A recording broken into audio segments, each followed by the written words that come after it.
মালদাহে তৃণমূলের কম্বল বিলি ও খিচুড়ি খাওয়ানোর অনুষ্ঠানে চরম অব্যবস্থা, হুড়োহুড়ি, ইটের দেওয়াল ভেঙে জখম 7 জন। আব্দুর রহিম বক্সির সভায় একদিকে যখন এই চিত্র, তখন হরিশ্চন্দ্রপুরের সভা থেকে বিরোধীদের বেনজির আক্রমণ শানালেন মালতীপুরের বিধায়ক। নাম না করে ঢ্যাঁড়স ও পচা আলুর সঙ্গে তুলনা করেন শুভেন্দু অধিকারী ও সুকান্ত মজুমদার। পাল্টা তৃণমূলকে কটাক্ষ বিজেপি। দেখো,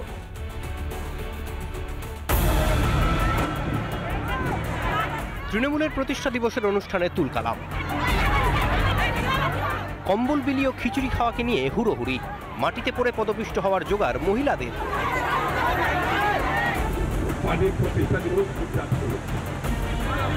মালদার তুলসীহাটায় তৃণমূল 1B ব্লকের সভাপতি মর্জিনা খাতুনের নেতৃত্বে চলছিল প্রতিষ্ঠা দিবস উদযাপন। জেলা সভাপতি আব্দুর রহিম বক্সির সামনেই ব্যাপক ধাক্কাধাক্কি, হাতাহাতি, ভেঙে পড়ে ইটের দেওয়াল, আহত হন 7 জন। এখানে 1500 কম্বল দেওয়ার কথা, 3000 লোক চলে এসছে। এখানে সব ঠিকঠাক হয়ে গেল, মানে সবাই বলছে আমি আগে নিব, সবাই বলছে আমি আগে নিব, এই জন্য ছেলে মেয়েরা আগে হয়ে গেছে। যাদের ক্ষমতা নেই, যাদের দম নেই প্রোগ্রাম করার, তারা যখন সাধারণ মানুষকে নিয়ে এসে এইভাবে মানুষের অসুবিধা করে, মানুষকে বেহাল স্বাস্থ্য ব্যবস্থার ফেলে দেয়, তাহলে আমরা ধিক্কার জানাই। তুলসীহাটায় যখন এই ছবি, তখন হরিশ্চন্দ্রপুরেরই আরেক সভা থেকে ফের বিরোধীদের নিশানা করতে ছাড়লেন না মালতীপুরের বিধায়ক। একই সঙ্গে দলের একাংশকেও মির্জাফর বলে কটাক্ষ করেন তিনি। এই ধরনের দুজন ঢেড়স মানুষ, পচা আলু, একদিকে একজন বিরোধী দলের নেতা, অন্যদিকে একজন রাজ্যের সভাপতির নাম করে তারা গোটা পশ্চিমবঙ্গে অশান্ত করার চেষ্টা করছে।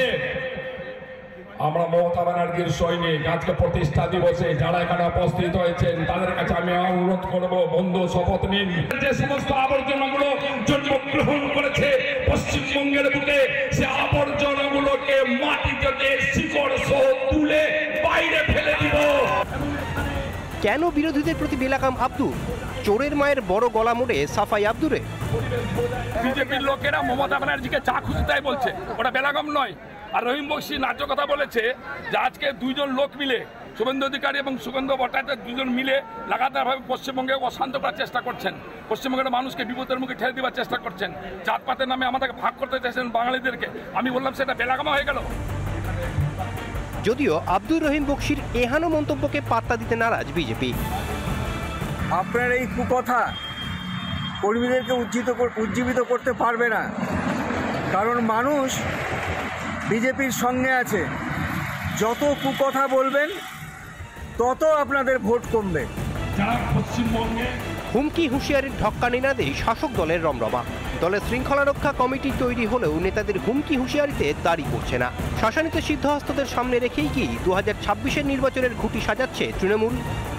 মালদা থেকে দীপঙ্কর গোস্বামীর রিপোর্ট, রিপাবলিক বাংলা। নানা ধরনের কন্টেন্ট দেখার জন্য লাইক করুন, শেয়ার করুন আমাদের ফেসবুক পেজ, সাবস্ক্রাইব করুন আমাদের ইউটিউব চ্যানেল। পাশাপাশি অন্যান্য ব্রেকিং নিউজের জন্য অবশ্যই চোখ রাখুন রিপাবলিক বাংলায়।